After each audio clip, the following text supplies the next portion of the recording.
Bonjour et bienvenue à tous. Je m'appelle Jeffrey Werks, je suis Technical Manager chez IMI depuis le 3 janvier 2019 et aujourd'hui je suis accompagné par Bruno Bille, responsable projet en Wallonie. On va parler de la régulation dans les systèmes HVAC, comment obtenir la meilleure efficacité au niveau de la consommation d'énergie et précision. Le but est aussi de vous informer des nouveaux produits dans la gamme modulator. Avant de commencer, quelques modalités. L'application GoToWebinar vous donne deux possibilités d'intervenir. Donc, vous pouvez poser vos questions via le bouton Questions ou lever vos mains via Raise Hands. Il y a un petit bouton là. Si tout le monde peut lever les mains maintenant, comme ça, je sais que tout le monde m'entend. OK, et je vois que ça fonctionne bien. Merci, un grand merci. Donc, Bruno va répondre à vos questions et à la fin de la présentation, on va discuter ces questions. Donc, les questions qui ont de l'importance pour tous, on va les discuter au fin de la présentation. Dans Handouts, vous trouverez la présentation en PDF. Donc, il y a moyen de suivre via le PDF. Et à partir de demain, vous avez accès à l'enregistrement du webinaire et je vous envoie les réponses aux questions par mail à partir de demain. OK. Donc, le Q&A à la fin de la présentation. IMI, pour commencer. IMI consiste de trois marques bien connues sur le marché. On a Hemmeyer, qui est le numéro 1 régulation thermostatique en Allemagne, connu pour la qualité et la robustesse des vannes.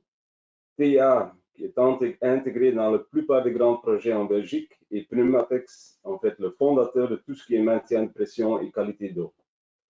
La répartition au niveau du chiffre d'affaires sur le marché belge est à peu près 30-40-30. Donc, c'est 30% en Hemmeyer et Pneumatex et 40% en TA. La majorité d'aujourd'hui, donc du webinaire d'aujourd'hui, sera TA. Le contenu, on commence avec une introduction. Après, on regarde la vanne modulator avec ses détails, les applications et l'installation. Pour finir, la conclusion et le Q&A, et on va essayer de clôturer le webinaire vers midi.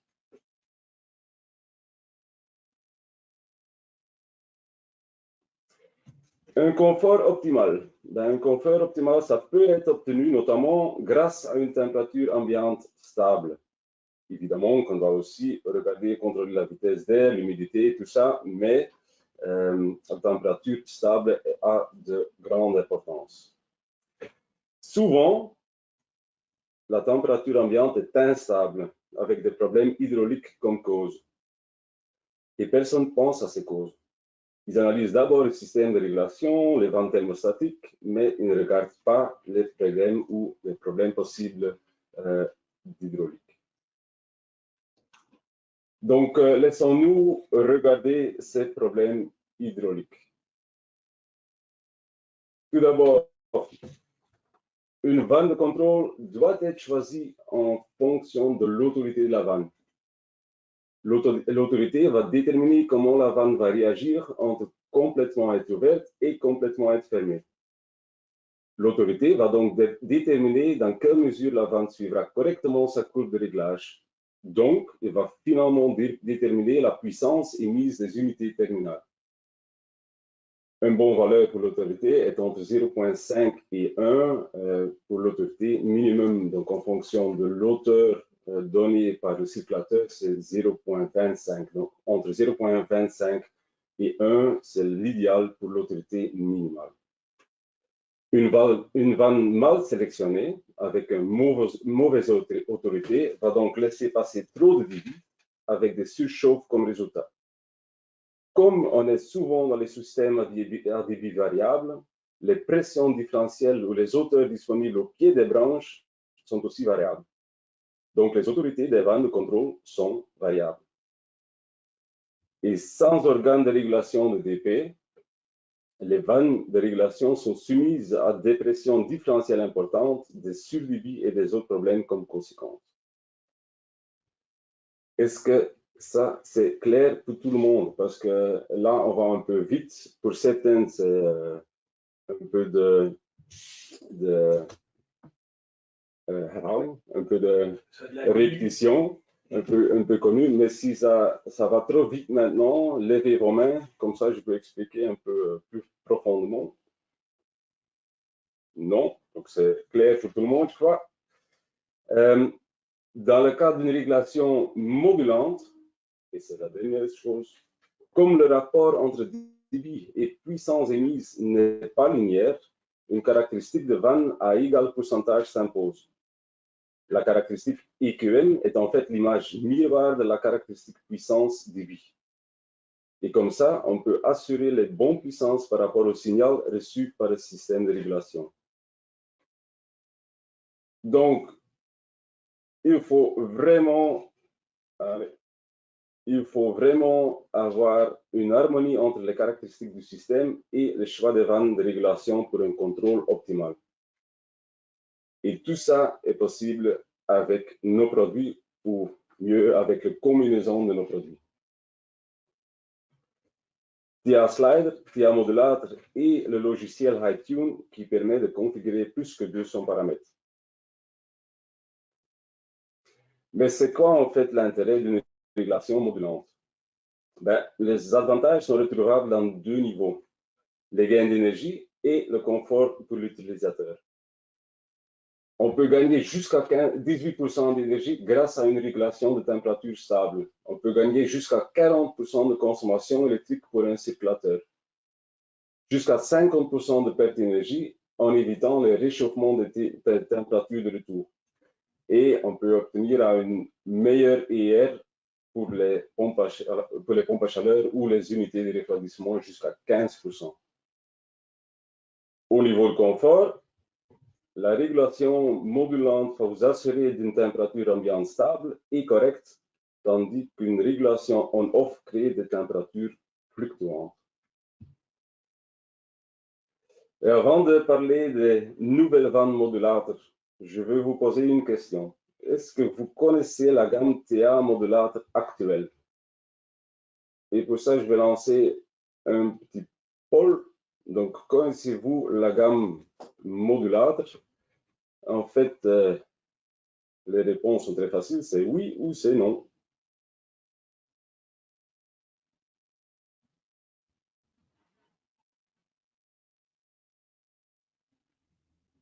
On a 50% de retour. Si ça ne fonctionne pas, c'est peut-être mieux de mettre l'écran plus petit. Donc, s'il est en full screen, de temps en temps, ça ne fonctionne pas. Encore 50%, j'attends encore quelques secondes. Et après, je vais vous montrer les réponses. Ah, maintenant, je vois quand même qu'il y a... OK. On va clôturer ça ici. Et je close et je vais vous montrer les réponses. Voilà. Donc, on a la moitié de la groupe qui dit oui, je connais la gamme modulateur et l'autre moitié, l'autre 50% ne le connaît pas. Donc, bien.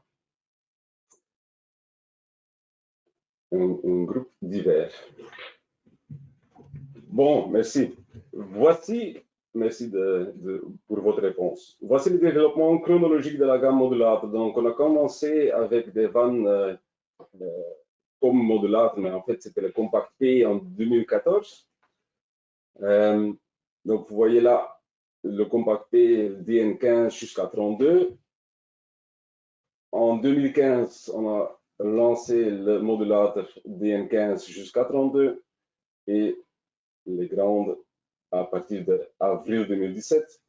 Et à partir de 2020, on a ajouté deux diamètres en modulateur, c'est le DN100 et le DN125. Et on lancera le diamètre 150 en septembre. Donc, dès que la gamme modulateur est complète, les Fusion, pour ceux qui connaissent, les Fusion P et les Fusion C ne seront plus disponibles. Donc, à partir de fin d'année, à peu près, les Fusion C et P ne seront plus disponibles. Voilà une vue sur la gamme existante, de 15 jusqu'à 80. Donc, ici, on a le modulateur bien 15 jusqu'à 32 et 40 jusqu'à 80. Ceux qui connaissent, à gauche, on a le slider 500 qui est monté et le 750 à droite sur les DN 65 et 80, mais on va encore en parler. Et voici une vue sur les nouvelles vannes. À la gauche, avec actuateur ou moteur slider 750 et à la droite, évidemment, 100. Donc, vous voyez qu'il ressemble beaucoup au diamètre 65 et 80. Mais la comparaison avec l'ancien TA Fusion montre bien, donc le TA Fusion P, ça montre bien l'amélioration et l'évolution des vannes. Donc, au niveau du poids, on a pu gagner à 45% du poids et les plages de réglage, comme vous voyez, ont agrandi. Donc, on peut aller jusqu'à 127 mètres cubes par heure pour la high flow en DN 125 et le Fusion P était jusqu'à 120. Donc, ça a amélioré aussi. Les caractéristiques principales, ben, je vais vous montrer avec cette slide ici. Donc, l'équilibrage se fait automatiquement par limiter le débit. Donc, pas de méthode d'équilibrage complexe et fatigant. La vanne s'adapte à tous vos projets en HVAC. Comme l'ensemble vanne et moteur ou vanne et actuateur est compatible avec tous les systèmes GTC, avec ou sans communication bus. Donc, on a Modbus, BACnet et même KNX avec les actuateurs Schneider. Les mesures de débit sont réelles. Comme on mesure sur un KV connu, il y a même possibilité de mesurer la pression différentielle disponible pour faire un bypass du régulateur DP intégré. On a une large plage de débit. On va presque jusqu'à 200 mètres cubes par heure. Le PN16 et PN25 donnent qu'on est compatible avec la plupart des systèmes HVAC et même entre 650 et un DP max sur la vanne de 8 bars, mais on va encore en parler. Et la régulation de la température stable grâce à la caractéristique à égal pourcentage, comme déjà expliqué pendant l'introduction. Mais encore une question pour vous. Quels sont pour vous les avantages des vannes PIBCV? Donc, pas seulement la marque IMI ou TA, mais en général, quels sont pour vous les avantages des vannes PIBCV, donc des vannes de régulation et d'équilibrage indépendant de pression? Donc, voilà, il y a 4 possibilités. Possibilité numéro 1, c'est l'efficacité énergétique, c'est la facilité de l'équilibrage, la facilité de sélectionnement ou la facilité d'installation. Donc, j'attends quelques minutes.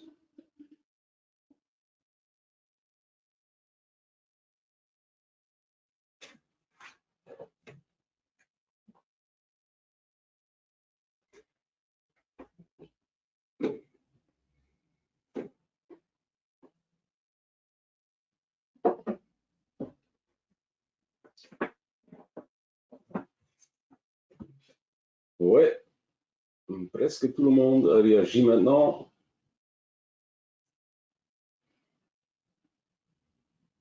Et on voit de nouveau la diversité de la groupe. J'attends encore 10 secondes et après je vais vous montrer les résultats.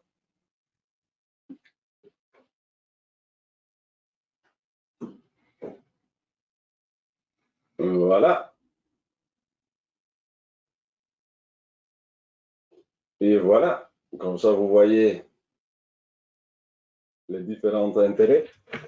60% qui dit l'efficacité énergétique, c'est quand même important. La facilité de l'équilibrage, oui, en fait, c'est très facile. Si on regarde les vannes manuelles, les vannes STAD et les méthodes d'équilibrage qu'on a besoin, la facilité donne oui, beaucoup d'avantages. 20% qui dit la facilité de sélectionnement et 40% facilité d'installation. Donc, ce sont les installateurs entre nous qui pensent plus pratique. Voilà, merci pour vos réponses.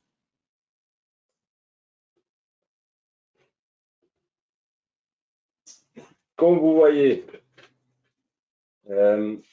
la vanne modulateur DN15 et DN20 jusqu'à DN25 existe en deux versions.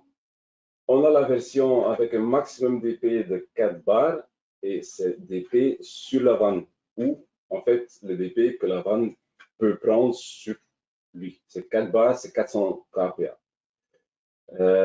DN15 jusqu'à 25, il y a une autre possibilité, c'est la vanne avec le maximum d'épée de 6 bars. Et là, les températures peuvent monter jusqu'à 120 degrés ou jusqu'à moins 20 degrés. Après, on a le DN40 et DN50, 4 bars et 8 bars maximum, en 65 et 80. Et vous voyez les nouveaux DN100 jusqu'à 150. Le maximum d'épée est à 8 bars et maximum température entre moins 20 et plus 120 degrés. Le 8 bars, pour être correct, c'est pas la valeur PN, comme expliqué, c'est la valeur, c'est le DP, maximum d'épée sur la vanne. Donc, en fait, le circulateur peut donner à ce moment-là 800 kPa ou 80 mètres d'auteur de colonne d'eau. Donc, c'est beaucoup. Hein. 800 kPa dans les installations de chauffage, on n'a pas ça souvent. La gamme, les combinaisons avec les actuateurs ou les moteurs, donc DN15, on va regarder jusqu'à DN150. Le DN15, DN20 a une couche de 4 mm. Donc, on peut combiner avec le slider 160 ou le EMO-TM. C'est un actuateur ou un moteur thermique, mais M veut dire modulante. Donc, là aussi, la régulation peut être modulante. Mais c'est que pour le DN15 et le 20, parce que les DN25 et 32 ont une couche de 6,5 mm. Et alors là, on a besoin d'un slider 160. Le 160, en fait, on va voir après, 160, c'est la force que l'actuateur peut donner. Et là, il peut donner 160 newtons ou maximum 200 newtons. Le DN40 et le DN50, comme la couche est à 15 mm, il faut un moteur un peu plus grand, donc c'est le Slider 500. Slider 500, en fait, c'est un actuateur push-pull. Donc, il peut pousser et tirer. Il pousse 500 newtons et il tire 300 newtons. DN65 et DN125, on fait la combinaison avec Slider 750 ou 1250. Et ça, le choix va être influencé par la force qu'on a besoin, donc en fait le maximum d'épée sur la vanne. Ça, on va regarder après dans un autre slide, sur un autre slide. Donc là, on est à 20 mm, le 750, donc en fait 750 newtons qu'il peut pousser. Si on regarde maintenant le DN125 et DN150, pour le DN150, on a besoin d'un MC160, mais en fait, le 750 ou le 1250, pour la version DN50, est en développement. Et comme la couche est à 30 mm, on a besoin d'un autre moteur, d'un autre actuateur. Donc, pour le moment, on combine le DN150 avec le MC160, mais à partir de l'année prochaine, on aura le Slider 750 ou comparable avec 30 mm de couche. Right? Donc, ça va encore en parler. Le pré-réglage, si c'est fait avec la vanne, parce qu'il y a moyen de faire le pré-réglage avec l'actuateur ou le moteur aussi. Si c'est fait avec l'actuateur ou le moteur, tu mets le pré-réglage de la vanne sur 10 ou sur le maximum. Mais si le pré-réglage est fait avec la vanne, c'est vraiment facile. Vous tournez le mécanisme jusqu'au réglage désiré. Et comme vous voyez, on a le nombre de tours et 1/10 d'un tour. Et par exemple, là, on a un pré-réglage de 4.73. Nouveau, une nouveauté, c'est le plombage. Même sur les 65 et les 80, on aura le plombage, comme vous voyez là. Right? Gestion de pression. La gestion de pression sur un modélateur, ça demande un peu d'explication. Là, vous voyez, on a trois couleurs, on a mis trois couleurs, on a le rouge, le bleu et le vert. En fait, on a trois pressions sur la vanne. On a la pression haute, c'est le rouge là, c'est le P1. La pression basse, c'est le P3, ou c'est la pression derrière la vanne. Et on a encore une pression interne dans la vanne, c'est le P2. Donc en fait, la différence entre P2 et P1, c'est le dP sur le clapet de contrôle. La différence entre P2 et P3, c'est le dP, ou c'est la pression différentielle du régulateur du dP. Mesurer le débit. Si vous voulez mesurer le débit, ça se fait par mesurer sur rouge et bleu, donc c'est le P1 et le P2. Comme là, on connaît, dans une certaine position, on connaît la valeur kV, on mesure sur un kV connu, comme j'ai déjà dit dans un autre slide. La kV là est connue, donc le débit qu'on mesure est réel. Si on veut mesurer le dP du régulateur, mais ça ne va pas vraiment faire, ce qu'on va faire, c'est mesurer le dP total sur la vanne. Et alors là, on doit mesurer le P1, donc ici, et sur le noir là, le P3. Donc, mesurer le débit P1, P2, mesurer l'auteur disponible ou le dP de la vanne, c'est par mesurer P1 vers P3, et ça c'est rouge, noir. Donc, en détail, là vous voyez, on a sur le clapet de contrôle, le control plug, on a discuté de ce mot-là, clapet de contrôle, c'est le bon traduction, mais sur le control plug, on a le caractéristique EQM, oui, mais c'est vrai pour le NF. Le NF, c'est le normal flow, donc la version normal flow, et c'est linéaire pour la version high flow. Donc, on a 125 et 150, on a deux versions, on a une version NF et une version HF ou high flow. High flow, là, la vanne est linéaire, ou la caractéristique de la vanne est linéaire. Donc, ça a de l'importance et on va encore en parler. On a le mécanisme de pré-réglage, ça on a déjà montré. Le régulateur dP qui est en ligne, il n'est pas mis quelque part en bas ou dessous, il est mis en ligne, donc pour la facilité. On a les canaux, deux types de canaux. On a un canal pour guider les P1, soit d'abord vers le régulateur dP. Donc, en fait, si le P1 monte ou augmente, ça va pousser ici sur le régulateur dP, et en fait, le régulateur dP va se fermer pour prendre le dP ou le extra dP sur la vanne ou sur lui et pas laisser passer. Donc, on a ce canal-là pour guider le P1 ou la pression haute vers le régulateur dP, et évidemment vers la prise de pression qui est là, le rouge. On a, donc comme vous voyez, si le P1 augmente, ça va pousser sur le régulateur dP. On a le canal pour guider P2 vers la prise de pression, le bleu qui est là. Donc là, et ça passe comme ça derrière ce mécanisme-là et va jusqu'aux prise de pression, le bleu là. OK?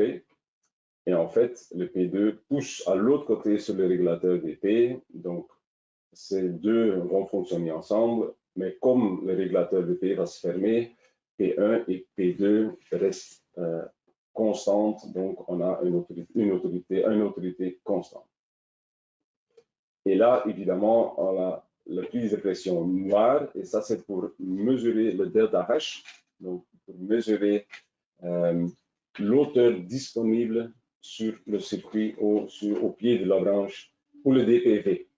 Parce que comme vous savez, et ça je n'ai pas expliqué tantôt, mais je vais montrer ici. Donc comme vous savez, on a besoin d'un DPV min pour faire fonctionner la vanne. Pour les NF, les versions NF ou HF, c'est 30 kPa ou 55 kPa. Donc la vanne a besoin d'un minimum de 30 kPa pour fonctionner. De temps en temps, ce n'est pas le cas dans certaines installations et certainement dans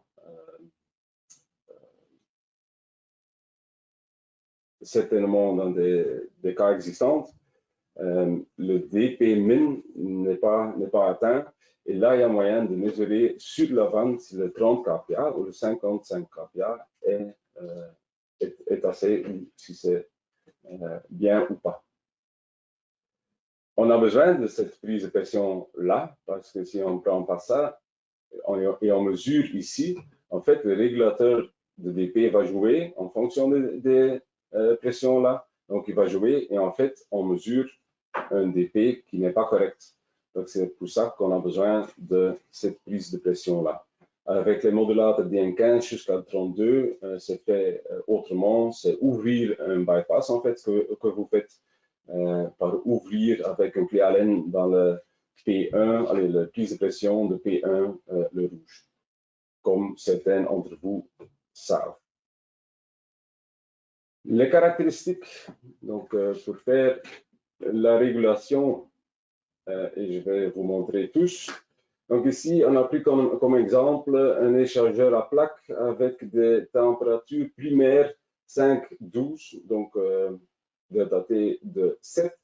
Et secondaire, on veut le 7 degrés température de départ et 15 degrés température de retour. On a une efficacité thermique de 0,7 et ça nous donne cette ligne-là. Et en fait, c'est ça que je voulais expliquer dans un des premiers slides. Là, vous voyez que le caractéristique ou le rapport entre débit et puissance émise n'est pas linéaire.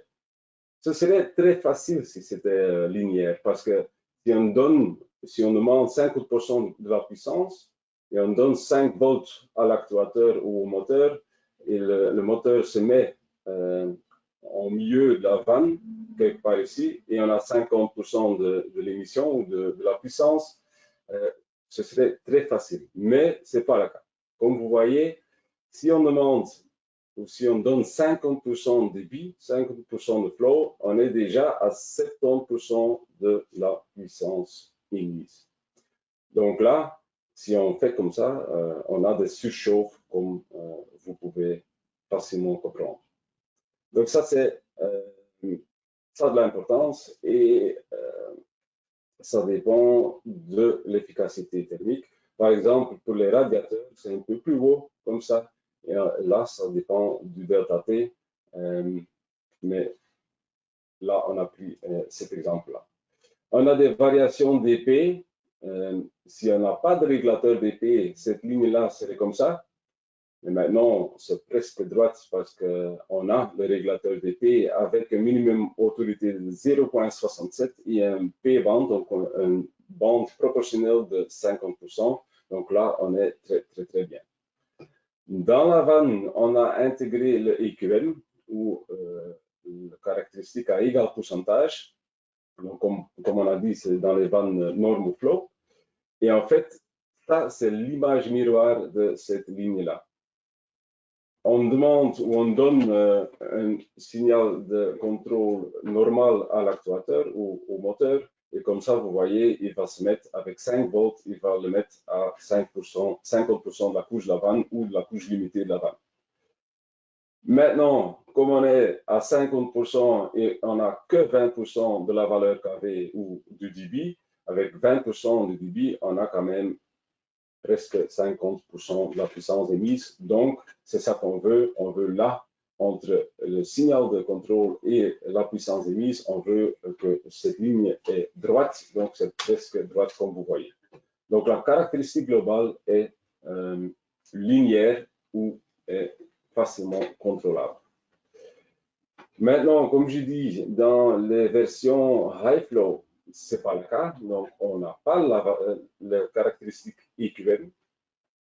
On va mettre en fait le EQM dans l'actuateur ou dans le moteur. Donc, ça reste la même chose. Les variations de dP restent la même chose. Mais ici, si on met la vanne aux moitié de sa course, ben, on est à 50% de la valeur KV. Rien à faire. Ça, c'est linéaire. Mais avec l'actuateur ou avec le moteur, on va avec 5% ou 50% ou 5 volts, par exemple, il va se mettre à 20% de la course maximale. Et comme ça, on a de nouveau la ligne droite ou la caractéristique droite. Donc ça a de l'importance. Normalement, on propose les NF parce qu'on veut le EQM préférablement dans la vanne et pas dans l'actuateur. Right, donc là, on a les caractéristiques. Ça peut apparaître un peu beaucoup la première fois que vous voyez ça, mais en fait, c'est facile. On a le rapport entre débit et puissance. On a KV et débit en fonction des variations d'épée. On a l'auteur ou la course et la valeur KV qui est derrière. Signal de contrôle et signal de contrôle en fonction de, ou puissance émise en fonction de signal de contrôle. Right, ça a de l'importance. Donc, le principe de fonctionnement, maintenant on a le clapet de contrôle et le régulateur d'épée, donc on va montrer comment ça fonctionne. Maintenant, le clapet de contrôle est complètement ouvert et le contrôleur ou le régulateur d'épée est aussi complètement ouvert. Maintenant, si la vanne commence à fermer, donc vous fermez la vanne, normalement le DP ici va monter, mais comme le régulateur DP va se fermer aussi, ben en fait, il va prendre l'extra DP là et pas sur le clapet de contrôle. Totalement fermé, eh ben, on a le clapet de contrôle, le clapet totalement fermé et le régulateur DP qui est aussi totalement fermé. En fait, la même chose, si pour des raisons, je ne sais pas, d'autres vannes qui se ferment dans l'installation, si le P1 ici augmente, ben, le P1 va pousser sur le régulateur de DP, il va se fermer, il prend l'extra DP là en fait, et le DP sur le clapet de contrôle reste la même chose. Donc, le débit qui sort reste stable et reste la même chose, le débit limité. Totalement fermé, on va le réouvrir un peu, donc aussi le régulateur d'IP, il fonctionne simultanément avec le clapet de contrôle, comme vous voyez. Là je vois qu'il y a une petite erreur. Les paramètres techniques et applications, donc on a les fonctions, oui, régulation, donc les régulations modulantes, on a le EQM dans le NF et linéaire dans les versions high flow. On peut limiter le débit, donc avec des grandes vannes, on ne va pas le faire, mais pour un débit minimum aux fins des branches, aux fins du collecteur, pour avoir un minimum de débit, on peut juste limiter le débit avec un compact P ou un modulateur, et comme ça, sans actuateur, et comme ça, on a un débit minimum pour le circulateur ou pour la chaudière. Régulation de dP, évidemment, on peut mesurer le débit, et là, je vais de nouveau mettre le point dessus qu'on mesure sur un KV connu, donc nous mesurons un débit correct, on peut mesurer des températures et même l'auteur disponible.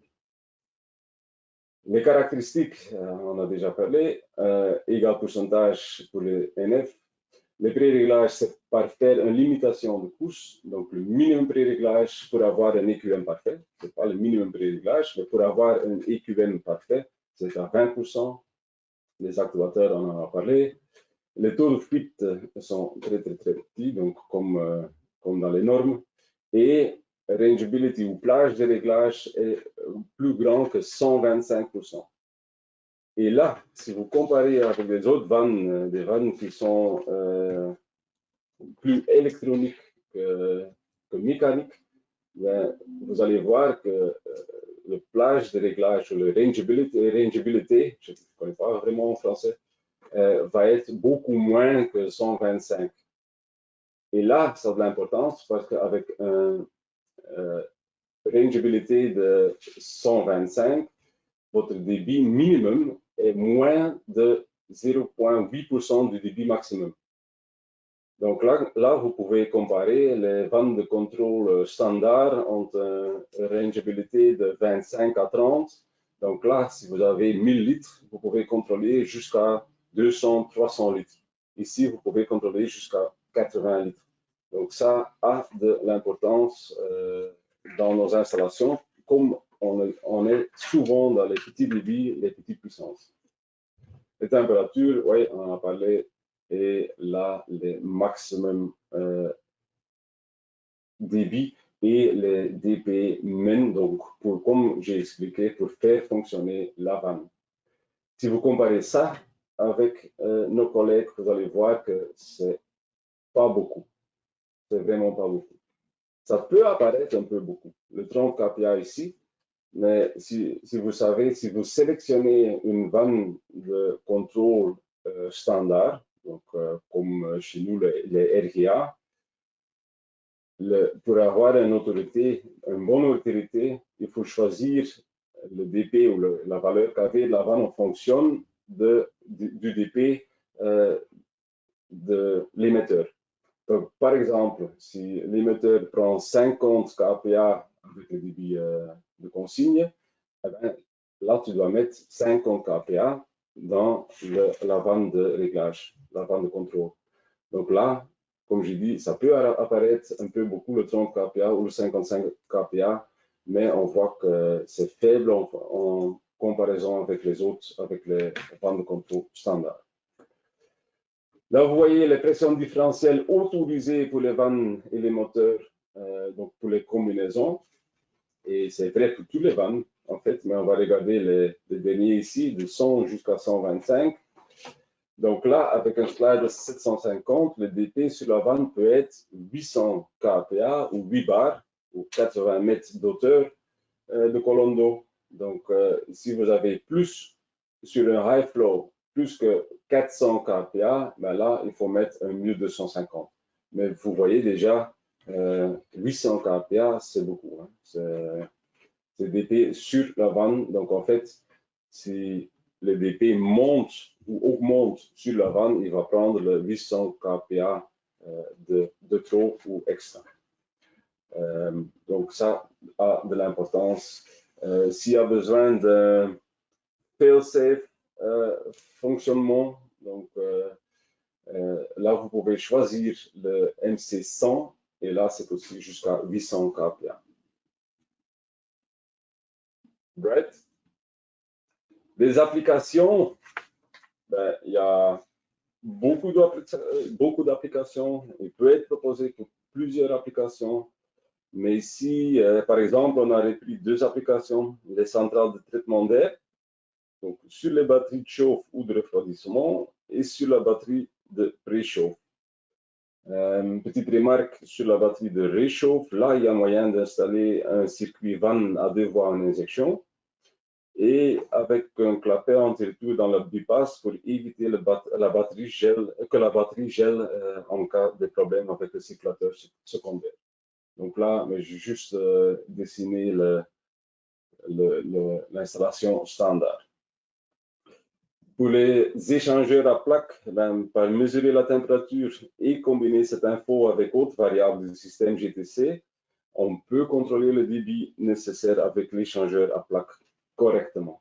Donc là, le débit va être correct en fonction de température secondaire. Right? Mais l'application peut-être le plus parlant, c'est la vente dans le circuit 2 voies en injection. Avec cette configuration, les débits d'injection sont assurés. Pas de préoccupation au niveau d'autorité ou plage de réglage, parce que, comme vous avez vu, et le chauffage par le sol, par exemple, comme on a pris comme qu'on a pris ici, comme avec cette configuration, le chauffage par le sol est protégé en cas de problème du circulateur secondaire. Une petite remarque là, comme vous êtes beaucoup dans le groupe et je vois de temps en temps des erreurs au niveau de ça. Le bypass là, donc le bleu ici, c'est juste là, il ne peut avoir le moindre de perte de charge, donc pas de perte de charge là dans le bypass. Si vous mettez une vanne à billes ou une vanne papillon ou n'importe quoi là, il y a quand même un DP, il y a quand même une perte de charge dans cette partie-là, dans le bypass, et ça, il faut vraiment éviter. Comme maintenant on n'a pas de DP, on n'a pas de perte de charge là, on a un point zéro dans l'installation. On peut comparer ça avec un point zéro. Donc, l'auteur donné par le circulateur là n'a pas d'influence sur notre boucle secondaire et inverse. S'il y a un DP quand même ici, s'il y a une perte de charge là, ben, cet circulateur là va influencer primaire et l'inverse.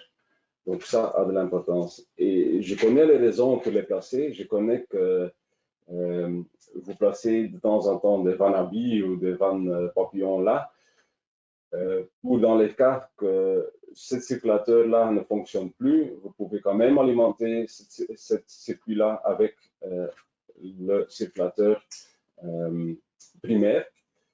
Mais de temps en temps, les gens vont aller fermer cette vanne-là et là, le fonctionnement est mauvais. Donc là, petite remarque qui a de l'importance. Right? Donc, pour sélectionner et installer les vannes, le sélectionnement se fait très facilement. Donc, vous vérifiez si le DPV est bien à la plage de DP. Si c'est au-delà, si c'est au de 800, plus haut que 800 kPa, alors là, ça va plus fonctionner.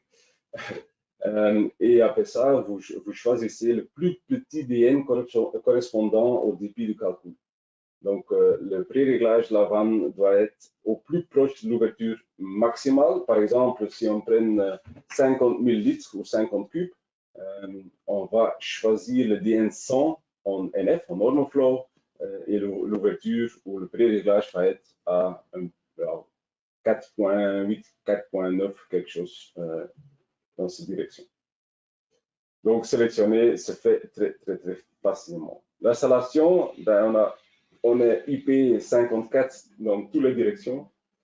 Donc, ça se fait facile. Il faut regarder la flèche sur le corps de la vanne pour connaître le flux, la direction. Et là, vous voyez les hauteurs ou les mesures de la vanne en combinaison avec l'actuateur. Le réglage se fait, comme j'ai déjà montré, très facilement. Isoler, ben, c'est tourner la poignée jusqu'au fin, jusqu'à blocage. Mesurer le débit, ben, vous connectez le théoscope sur les prises de pression rouge et bleu. Vous sélectionnez le type de vanne, saisir la position et le débit réel s'affiche. Voici, ici, vous pouvez voir la correctitude de la mesure, donc à 100% d'ouverture, on est à 5%. Mesurer la pression différentielle disponible, ben, on va d'abord fermer la vanne. Si on ferme la vanne, ce qu'on mesure, c'est l'hauteur disponible, ou presque l'hauteur disponible. Il y a une petite erreur dans ça, mais enfin, c'est pour faire un peu de diagnostic. Donc, vous connectez après l'appareil de mesure Théascope sur les prises rouges et noires. Et comme ça, vous pouvez mesurer la pression différentielle dispo. Right? Donc, ça se fait en fait très facile. Je vais vous poser cette question-là. Est-ce que vous utilisez les vannes régulièrement pour faire du diagnostic? Voilà. Donc, les réponses, bah oui, c'est très souvent jusqu'à jamais. Si vous ne savez pas, vous mettez très souvent.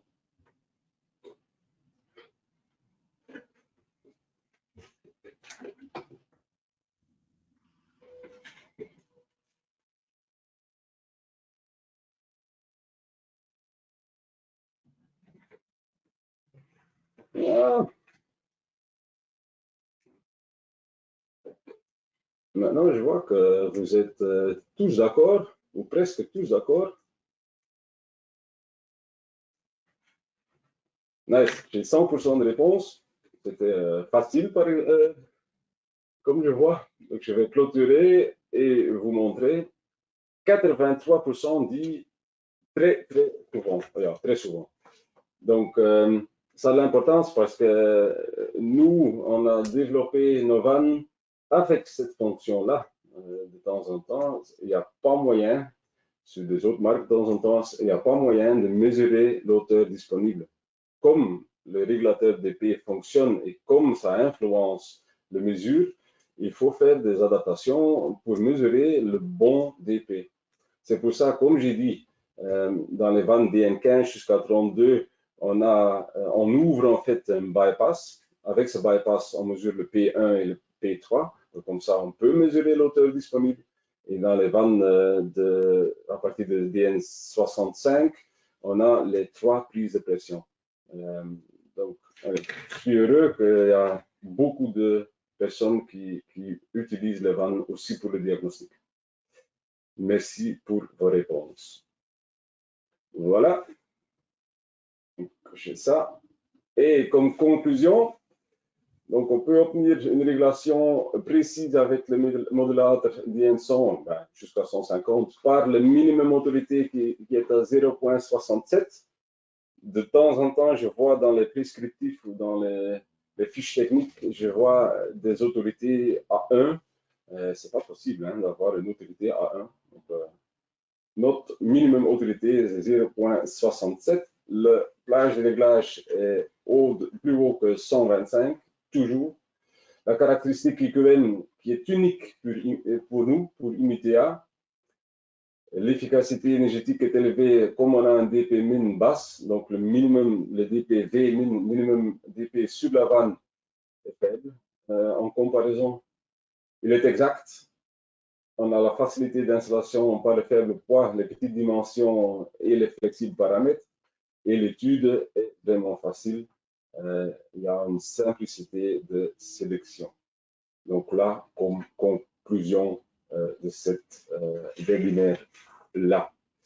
La dernière question que je vais vous poser après ce webinaire, c'est pensez-vous que notre produit peut apporter, je vais encore lancer, peut apporter du valeur dans vos projets. Donc là aussi, c'est noir ou blanc, c'est oui ou non.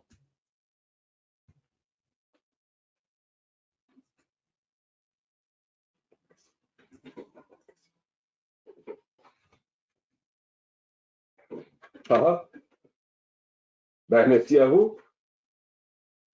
Je vais clôturer et vous montrer. Donc, vous êtes